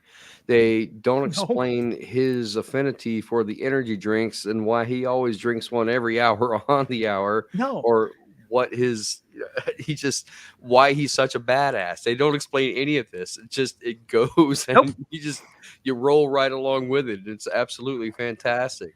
And I have to say, for those reasons, it far outshines Five Nights at Freddy's. It's the far more superior movie in my opinion. And that's not to say that Five Nights at Freddy's isn't a good movie, because it is. It is. If you're a fan of the games, you'll like the movie as well. I've not seen the game. I've not played the game. I thought it was a decent movie, but by that time, I already kind of knew what the storyline was and how it resolves itself. So I was just like, okay, all of the media, the teasers, everything, they kept building it up, building it up. I expected it to be, something way better than I think I actually got. And people swear, they say it's a great movie, and I'm like, no, Willy's Wonderland was way better. I have not seen either yet, so Same. Well, then you can be the test audience, and you can watch both of them, and then determine which one you like better. And don't let my bias, oh, I'm going to be forced to watch it regardless. It's just when they finally watched Five Nights at Freddy's, I was with you guys, and I didn't know about the other movie yet. But then again, I don't think I can force my kid to watch anything Nicolas Cage. So there's that. That's me too. I detest all things Nicolas Cage. This is well known, but I did get through him in what was the most recent one where he was Dracula with Nicholas Hoult playing Renfield. Renfield? Yes, Renfield. I thought was brilliant. Oh, that was a I good was movie able too. I was able to sit through that. So if he doesn't actually talk in this one, maybe I'll be able to get through that as well. Okay, well, here's the caveat. It's that Willy's Wonderland is still rated R because Okay. all of the violence and all the blood and everything, it's graphic, it's shown. Five Nights at Freddy's is meant for a different target audience, the kids. It's PG-13. All of the violence and everything is implied. You never actually see it on screen. So Five Nights at Freddy's, family movie. Willy's Wonderland, not so much. Okay, fair enough. I will keep that in mind. I will try to put them on my list of things that I'm supposed to be watching. Um. Okay, I'm last. I'm going to hop in, and you guys get my final story, and then we'll get you out of here before 2 hours. Yay. It's a short one this time. Yay! Okay, so my story tonight is King of the Hollow. I need to move it a little bit because I can't see where I have it. Oh, not that big. Okay. The feast was reaching its end. It was now time for the cake. The cake was passed out very carefully to each of the men now sitting at the center table. Never was a dish served that had so many watching the eating of it as the yearly bean cake. Those who sat at the table had proven themselves as men to the people that were still in fit condition.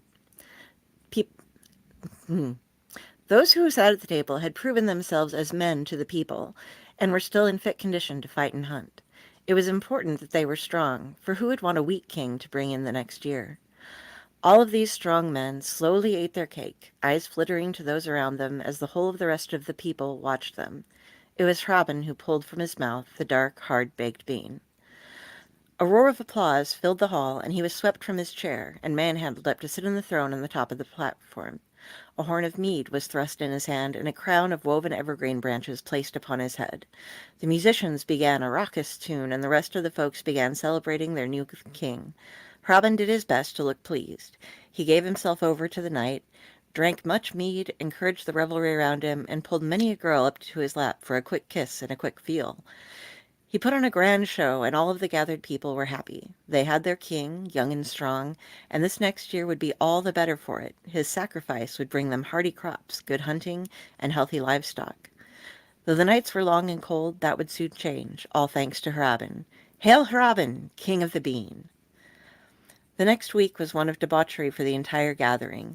Everyone had brought their extra stores, and between the days of politicking for the rulers of the various smaller tribes, the nights were filled with huge campfires, matches being made, less permanent trysts. Drinking and tales being told, all presided over by Robin. He sat in his throne, drank his mead, and occasionally joined in the merriment. He would reign for 2 weeks before the ceremony to bring in a strong new year. His mother, Emma, had taken some time to herself to have a bit of a cry. Her husband, Bertram, had been selected 10 years prior, and she had no other children. But she was proud of both of the men in her life. Her husband's sacrifice had provided the people with a good year, and she was sure her son would as well. She would be moving in with her sister's family after the winter was through to help raise her children. At least she still had family. Some had been left with less. In the second week, Robin ruled that he and a small group of hunters from his tribe should be allowed to go and hunt what game was left to them in the depths of winter. He was one of the best hunters they had, and stated that though his sacrifice would bring them bounty, he wanted a last chance to provide it for his people whilst he lived as well. He took with him 2 others, the brothers Faro and Rocco, both highly praised for their skills, and returned home each night with the game they had slain. Robin would be given the choicest morsels as they were cooked as he led the nightly celebrations. On the 5th day of their hunting, Robin, Faro, and Rocco were taking a rest as the nightly celebrations were wearing them down. They had bagged a few hares at this point and were sitting near a stream in the forest. A fresh snow began to fall, and the brothers suggested heading back before the storm overcame them. Robin mocked them for their weariness and pulled the skin, which he had filled with strong drink in it, telling them to warm up so that they would be able to continue for the hunt for a bit longer. Stating that he only had this day left before he would need to prepare for the ceremony, and that he wanted to provide more for the people before he could no longer hunt, he convinced them to drink with him. The brothers drank, and as they talked and reminisced together on the bank of the stream, they began to drift off to sleep. When Robin was sure they were sleeping, he left them with the hares they had and swiftly walked upstream in the shallows where his oil-skinned boots mostly protected his feet. When he finally reached a point he knew of that made a good crossing, he carefully crossed on the slick stones and made his way as craftily as possible deep into the woods. As an experienced hunter and tracker, he covered his tracks as best he could and made for a tree, which had a large hollow in its base. The hollow faced inwards in a clump of ancient timbers, and had been much dug out by whatever had taken residence in it long ago. Since the loss of his father, Robin had been coming to it off and on when he had no one accompanying him, and digging it out further, as well as ensuring that a thorny shrub grew before its opening, to hide it from all but the most watchful eye. Within the base of the hollow he had left for himself a number of thickly furred hides he had gathered, some skins of water and mead, and some jerky, along with clay pots to be used for his waste. The hollow was large, enough for him to move about in a bit, but not so very spacious that he could stand or walk. He draped a hide that he had prepared beforehand with bits of mud and bark stuck to it to cover the entry to the hollow, and settled himself down, wrapped tightly in the furs, to weather out the storm and the next few days. Though he couldn't provide himself a fire, the enclosed space with the furs bundled around him kept him warm enough, and he hoped that the current storm would work itself up to cover any tracks that he might not have covered. Robin was not going to die. Though he had taken a part every year in the ritual, he had even been a part of the ceremony for his own father, he didn't truly believe in it. The loss of his father had only solidified in his mind that it was superstitious nonsense. Whether he died or not, the sun would rise after the longest night of the year, and the luck of the various tribes was down to just that, luck. He was certainly not willing to give up his own life for this silliness. Other peoples did different rituals, and they all believed that theirs was the true one. Who was to say that they were wrong, and that it was his life that was required to make the sun return and the nights grow shorter? Was his sacrifice, one of the best hunters of his tribe, really necessary for the world to continue on its way? He would prove to them that it was not. He would return to them after a few days, and they would see that he was still alive and the sun was still plowing its way through the heavens, and that they could stop murdering their sons and fathers for its sake. With that in mind, he curled up to sleep. He had been sleeping very little over the past few days, and now, as settled and safe as he could be, he fell into a deep slumber. When he woke, it was late into the night. He stooped up and pulled ever so slightly on the hide covering the entry to the hollow. The moon was high in the sky, and a fair amount of snow had fallen, burying the bottom of the hollow and its covering by at least as deep as his hand. The shrub before it was completely covered as well. He felt safe. Robin ate and drank of his supplies and put the jars to use before falling back to sleep. When he woke next, another little peek told him it was daylight. what would have been his last day had he not enacted this plan. The snow had quit falling, and the sounds of the forest surrounded him. He wondered a bit at what was going on back at the gathering of the tribes. He hoped that Pharaoh and Rocco weren't in too much trouble for returning without him. Perhaps they had passed on his lie that he wanted to get one last big hunt in and had gone on without him, then maybe got lost in the storm. He couldn't see them turning on him, though he had tricked them, but they might not realize that was what he intended to have happen. Either the others would be waiting for him or looking for him, hopefully assuming that he was merely lost. He supposed he would hear something eventually. As the sun rose higher, his suppositions proved to be true. He could hear voices faintly in his little hole. They weren't near him yet, but there were people looking for him. He dared not move much, or try to check by peeking out the hide over the opening. It may let out a little bit of steam in the cold outside, and that could damn him. So far, the voices all seemed to be coming from the direction that he had last parted with the brothers. He knew they would be over where he was eventually.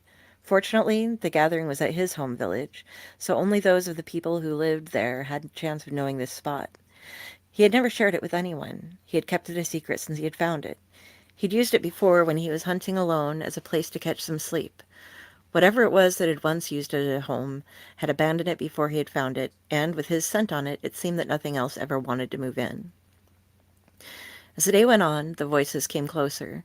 Some were shouting at him as though he were lost. Others were calling him out as a coward, abandoning them as their king in sacrifice. He could hear Pharaoh and Rocco amongst them, cursing him as a damned fool for leaving them to go off on his own. Either the brothers had been properly tricked, or they were at least trying to convince the others that that was indeed the case behind his absence. His heart was warmed by this. He was glad of their confidence in him, or perhaps just their unwillingness to throw blame on him. Though he heard the voices and the crashing of people through the branches in his part of the forest for a good while, they eventually moved on. Some had come quite close to the little cluster of trees in which he was hidden, but none investigated it seemed. He relaxed again after they had moved far enough away that the voices were distant, eventually fading off. Night was falling soon after he last heard them. Tonight was the longest night of the year. The next day, the entire next year, was to be bought by his blood this night. But he would show them. He would return when the sun had fully risen and show them that his life wasn't the cost of the sun, that it came whether he lived or died. He would not leave his mother alone. He'd seen how broken she was these past 2 weeks, though she tried to hide it. He remembered how she had been after his father had been chosen. He couldn't make her go through that again. He spent his time sipping from the wine and dozing off and on for the next few hours. There wasn't much to do in the hollow, so he simply passed the time. When he next checked, the moon had risen. It was a full moon. Fitting, he thought, for that was what was supposed to have been his last night. Based upon where it was in the sky, there were only a couple of hours left before the ceremony would have taken place. He wondered what they would do. He had never heard of the king of the bean not being sacrificed before. It had never happened in his time, and if it had happened before, it was never passed on in stories or songs. He ducked back in to keep the hollow warm, and drifted in and out of sleep, keeping an ear out in case they were to come looking for him again in desperation this close to the end of the year. He was jolted awake by the sound of wolves howling. Lots of wolves howling. There were noises from the other nocturnal creatures in the forest as well. Foxes screamed, owls hooted. One even landed on his little cluster of trees. When he peeked out this time, the moon was at the apex of her journey through the sky. This would have been the moment, right now, where they would have cut his throat. He took a couple of deep breaths of the cold air through the little gap he had made. He was alive. He had made it. Tomorrow, when the sun rose, he could go back to his mother and the rest of the people, and they would see that he didn't have to die for the sun to rise. He stood for a while, just staring at the moon. The forest suddenly dropped into a dead silence. Perhaps all of the humans who had been through earlier hunting for him had shaken them up? He wasn't sure, but he decided to hunker back down to hide and wait for dawn. He drank a bit of the skin he had shared with the brothers, and then a bit more. It was damned eerie in the hollow. If he managed to drink himself into sleep, he could wait for the sun. He finally succeeded in just that, passing into sleep despite the chills of the strangeness that now surrounded him. Something swirled in the snow around the tree. Then more little whirlwinds of snow joined it, more and more, until they descended, unhindered by the hide, down into the hollow. Robin stood in the forest. It was still night. The moon hadn't moved from her point in the middle of the sky. "Why haven't you moved?" he asked her. "You should have been down by now so I could go home." "It's because you ran and hid, you craven cur!" Rabin spun around and saw a gathering of the dead behind him, all of those who had been sacrifices in the past, throats cut wide with blood running down the front of them, his father in their midst. "Your mother might have wept at my death, but at least I gave her another year. You refused to do your duty, and now the world is stuck in the longest night. The moon will stay, the sun will never rise, all because you are a coward." He spat on the ground. "You're no son of mine." "Father, but it's stupid. We don't have to die for the sun. He rises on his own," Robin argued. "Look now. Do you see the sun? Eternal night is what you have brought. We all gave our lives for the people. You gave nothing, so you condemn them. Do you not think we also wanted to live? Are you better than all of us?" The dead started throwing out accusations, drawing closer and closer to him. Robin didn't know what to do. He'd been so sure. Or had he just been so afraid? Fear filled him here, as the angry specters swept in and drug their claws into him, whilst scolding him for his treachery against traditions. Suddenly, Pharaoh and Rocco came staggering, freshly bloodied, throats gaping at him from the forest. "They thought perhaps we would do, since we were the ones that you left behind when you fled. We were not enough, though. It'll be your mother next, weakling. You've damned us all." "I never meant for this." "Then fix it. You left us to die. Go save your mother." He shook himself awake and jumped from his furs. Waking took away none of those who haunted him, just brought them in closer within the hollow. He crawled out of the hole, their ragged nails clawing at him, raking open bloody gashes on his arms and legs. "Run, you wretch! Run back to the fire and end this." The moon shone so brightly above him, lighting his way across the stream. Though he fell a number of times, he made it across, soaked to the bone. They herded him through the forest. No path did he follow. He just let them lead him through claws and curses. He shouted and howled in pain as he staggered through the forest, tripping over fallen limbs, branches snagging him as much as the ghostly hunters he had at his heels. Soon he was able to see the glow of fire ahead as he got close to his home. All of the people were standing around the fires, the priests painted, and the center one bearing a blade. I come, I'm here." They all turned in surprise to watch his stumbling run into their midst. None seemed disturbed by his entourage. Looking up at the moon, the priest smiled as Robin fell to his knees before them, prostrated above the sacrificial bowl and altar. "You made it back in time. We feared you lost. Now, give of yourself freely for the new year and for the sun." As he held himself up on his hands and knees, the priest drew the blade across his throat to release the sacred blood that would bring the rise of the sun for the new year. He bore it as best he could, trying not to fall over, until arms braced him, holding him over the bowl. "We knew you wouldn't leave us. Thank you, Robin." He could have sworn that was Pharaoh. He must have been truly lost. "Look at all the tears on his clothes and the scratches from branches that cover him," said another voice that sounded like his brother. As his spirit began to lift from his body, he saw that it was indeed Pharaoh and Rocco who held him up. He looked back to the dead who had chased him back to this place. They were no longer there, none left but his father. Where did they go? They went to watch the sunrise. We who have died for it have found the best places. It is a beautiful sight to behold. You are being judged. You aren't the first who tried to escape their fate, but must return on their own. You caused the moon, but most returned on their own. You caused the moon to freeze the earth until we were able to chase your mewling hide back for your sacrifice. This is unprecedented. You will get to watch your own sunrise, and then it will be decided what to do with you. You do not deserve the honor that your death should bring. You will give them a hard year, as you have fought against it so hard. The moon truly held time? Yes. She cares for our people more than you do. She was willing to hold a moment for your cowardice. It is she who will judge you when this is over. You called it superstition, but only when it was you who was called upon to give yourself up. You held my arms the same way your friends held yours. I thought they were dead. I saw them, Robin said.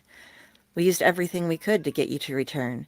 It shames me that you required the death of your friends and a death threat to your mother to go back. Now come with me, and we will wait out the night and see the sun that rises from your craven sacrifice. I no longer wish to hear your voice, said the shade of Bertram. They sped through the night as spirits until they reached the gathering of the others at the edge of the forest near a cliff that overlooked the sea. They were very far from anywhere Robin had been before. None acknowledged him as they spent the next few hours watching as the moon finished her dance through the sky. Slowly, the night began to fade as a weak light started its climb up from the edge of the sea. The sun was pale as it rose, casting its light upon the earth, the new year beginning. As the light grew, the spirits began to fade, going back to wherever it was that they came from. Were tradition to be believed, they returned now to their afterlife, where they were rewarded for their service in the form of a hall where they spent their time feasting and reminiscing, sometimes watching over those they left behind. Robin looked askance at his father, the last to remain behind. How do I join you? You do not. Not until the moon decrees it. That is your penance. Wander these woods and put the fear into others that they might not share your same fate. Some day you will be free to come back with us, but until then, make them believe. Be good at it, and you might be able to be with us sooner. Do not shame me again, he said, as he too faded away. Robin looked up to his son, saddened by this thought. Ashamed of his actions, he wandered back into the forest, back towards what used to be his home. For the next 50 years, there would be talk in the villages of something in the forest that scared the children, and even scared some of the hunters. It was thought that whatever it was must have been what caused Robin to become lost and come so close to not being there for his sacrifice. And, in a way, it was. And that was my story. That was better than you made it out to be. Definitely really good. That was good. That was heavy. You guys have all I of you really have like had that one. wonderful stories. You did as well, my dear. Yes. I just always have been fascinated with the different King of the Beans or the Fools and things like that for Saturnalia. And so I just, had to put some sacrifice into Christmas because that's what we're all here for. Well, for the holidays, I guess, not exactly just Christmas. Well, thank you, Shannon. So, yeah, Meow. those are our stories for yeah, meow. I told you she would start. I should have done one about the Icelandic cat spirit that comes. I'm sure she could have chimed in Write for that. that It would have went a note little bit next better. time. I think we'll be over by next time we do this. But yeah, we do have our next couple Sundays in a row, folks, are going to be holidays. So we might pull a padded cell for people that are going to be around that need something to do. But most of us will be celebrating with our families or other people or doing our things. So you get the next 2 Sundays off from us outside of random wackiness ensuing. And with that, Rob, where would you like everybody to catch you at? Oh, you can find me on Facebook. I'm the writer, not the artist. Strangely, as soon as I started posting stuff, apparently there's an artist with exactly the same name, who's I think he's in Canada, who's posting all kinds of things. I need to get together with him sometime and see if he does book covers, because that would be cool. That would be very Yes, cool. it would be. I would love to see that. But there, Facebook, or find me at robsmales.com, SMALES. And that will be added into our show notes. I need to change them. No, you're already in the show notes. Yes, you two are both okay. Okay, everybody catch Sunday catch Tom on Sunday. Catch Sunday. Grab it as tightly as you can. Carpe diem, the Sunday. And Ron, where would you like everyone to catch you at? Well, in honor of our missing Raz tonight, I'll say you can catch me at your mom's house, or at Raz's mom's house. No, seriously though. I don't have an author page yet because the book's not quite out yet. I'm sure that will happen once the book is closer to publication. Until then, you can find me here on YouTube under Wolf Sensei or Wolf Dojo. Most of the stuff I do is martial arts related. You can also find me on TikTok at Wolf Dojo, Wolf Sensei as well. Although I haven't been as prolific with TikTok lately, I've been kind of slacking. And eventually I will get back around to doing that. Since I've got my vacation coming up here within the next couple of weeks, I plan on making a couple more videos that I'll end up posting either by the end of the year or the beginning of the next. Depends on when I get around to it. But yeah, I should have some new martial arts related content videos coming to TikTok soon. And I'm trying to force myself to write some more so I can have some more material for the next book. Awesome. That will rock. Again. And Nice. your TikTok is being enjoyed by people in Georgia, I know. There you go. Well, thank you, people in Georgia, whomever you may be. Drop me a line, say hi. I Hey, Jeannie shared your referred me. link to my sister, and she's like, "Oh, we're already following him and watching his videos." I'm like, "Oh, okay, Yeah. that rocks." Nice. My sister That's found me awesome. before I did. Well, it's nice to know that my stuff is getting out there. For those of you who want to catch me anywhere, because I like to let Jenny close it out because she has the biggest list of everything to do. You can catch me here on Owlite. Tomorrow night we have a Tomb of the Terrible that most of us here will be at. We are reviewing Abraham Lincoln versus Zombies. So, yeah, come and check that out. If you get a chance, watch the movie beforehand. I am also, besides doing things with the Owlite Network alone, as we are now part of the Darkening, I also do splash pages with the Darkening. That is on Tuesday, and we will be doing our Christmas live reading there. We're going to be doing 2 different Hellraiser scripts, or Hellboy scripts. I'm all about Hellraiser. Drew's writing the Hellboy. So we'll be doing some live reading there. If you guys are interested, come check us out on Tuesday night. We'll also give you the news and reviews of things coming up. And with that, I'm turning it over to Jenny. Okay, you can, if you want to actually find me, come to Friday's Library in the Blue Box. My book group is Friday Blues Disorganized Library. You can find me on Fakehor. You can find me on Owlite. You can apparently now find me on the Dorkening because I came out as a dork recently. And you can find me on Delphine's page, and you can also find me on Raz T Slasher's page. Yeah, Message just any of those places, and odds are it'll either get back to me or I will talk to you as them. she's really getting us down good. She's got it. I dream about it. There's like these conversations that she has between Raz and me. That's just her. It's wonderful. It's awesome. Hey, Del, could you imagine Hellboy as a Cenobite? Yeah. Strangely enough, just because of all of the reading that I've been doing, he wouldn't be very happy about it. I don't That would think. make a hell of a mashup, though. I would like to see that. I'll bring it up to Mr. Chichester next time I speak with him to see if he'd be interested in setting something like that up. It's been a while since he's gotten behind his Cenobites lately, so So one of my favorite comic strips is Irma, and you can find it on Taps pages, I think, or Taps Comics. But the creator, basically, Irma's the kid of the lady from The Ring and this guy she met. Instead of killing him, they had kids. So this past Halloween, he had did his version of her as Pinhead. And it was so adorable to see this little tiny girl with long hair with pins in the outfit, but with a Rubik's Cube. I definitely recommend trying out the comic, though. It's got a great story. Or sounds singing for a band called Godsmack.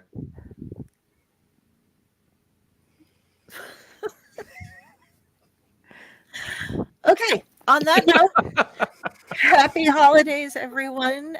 Enjoy your time. Catch the rest of our shows and tune in for more things on the Owlite and the Dorkening.